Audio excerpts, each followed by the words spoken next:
ഇന്നലെ വീട്ടിൽ പോയി വന്നപ്പോഴേ നല്ല ഇരുമ്പും പുളി വറച്ചുകൊണ്ട് വന്നിട്ടാ. അപ്പോൾ അത് വെച്ചിട്ട് ഒരു മീൻകറി ഉണ്ടാക്കിയാലോ എന്ന് ആലോചിച്ചു. അതിലിരിപ്പുണ്ടായിരുന്നു.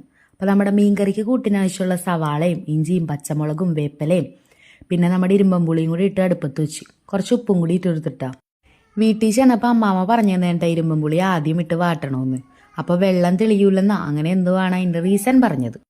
വാടി വന്നപ്പോഴേക്കും ഞാൻ അതിലോട്ട് മഞ്ഞപ്പൊടിയും മല്ലിപ്പൊടിയും പിന്നെ മുളക് പൊടിയും കൂടി ഇട്ട് നല്ലോണം ഒന്ന് ഇളക്കി വെച്ചിട്ടാ. അതിൻ്റെ പച്ചമുളകൊക്കെ മാറണ വരെ ഇളക്കി കൊടുത്ത് പിന്നെ നമ്മുടെ തേങ്ങ അടിക്കാൻ പോയി. തേങ്ങ നല്ല പേസ്റ്റ് രൂപത്തിലാക്കി അടിച്ചെടുത്ത് നമ്മുടെ ആ സവാളയിലോട്ടൊക്കെ ഇട്ട് കൊടുത്ത് പിന്നെ അതിൻ്റെ കൂടെ ജാറ് കഴുകി കുറച്ച് വെള്ളവും കൂടെ അങ്ങോട്ട് ഒഴിച്ചു. വെള്ളം പോരാന്ന് തോന്നി. അപ്പം ഞാൻ കുറച്ചും കൂടെ വെള്ളം അങ്ങോട്ട് ഒഴിച്ച് കൊടുത്തിട്ടാ. വെള്ളമൊക്കെ നല്ല പാകത്തിനാക്കി വെച്ച് ഇനി നമുക്ക് തിള വന്നു കഴിഞ്ഞിട്ട് നമ്മുടെ അയിലമീൻ എടുത്തിടണം. കുറച്ചുണ്ടായിരുന്നുള്ളൂ, ഞാൻ അന്ന് കറി വെച്ചതിൻ്റെ ബാക്കി എടുത്ത് ഫ്രിഡ്ജിൽ വെച്ചിരുന്നതാണ് കേട്ടോ. അപ്പം അത് തിള വന്നതിന് ശേഷം അതിൻ്റെ ഉള്ളിലോട്ടിട്ട് അടച്ചു വെച്ച് നല്ലപോലെ തിളച്ച് നമ്മുടെ കറി അധികം റെഡിയായിട്ട് വന്നിട്ടുണ്ട്.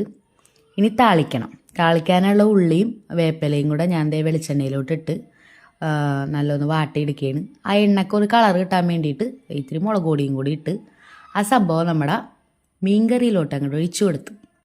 ഇങ്ങനെയുണ്ടോ ഞാൻ വെക്കണേ ഈ കറി. ഇതിലെന്തെങ്കിലും സജഷൻ ഉണ്ടെങ്കിൽ പറഞ്ഞു തരണേ. അപ്പോൾ അടുത്ത വീഡിയോയിൽ കാണാം. ടാറ്റാ.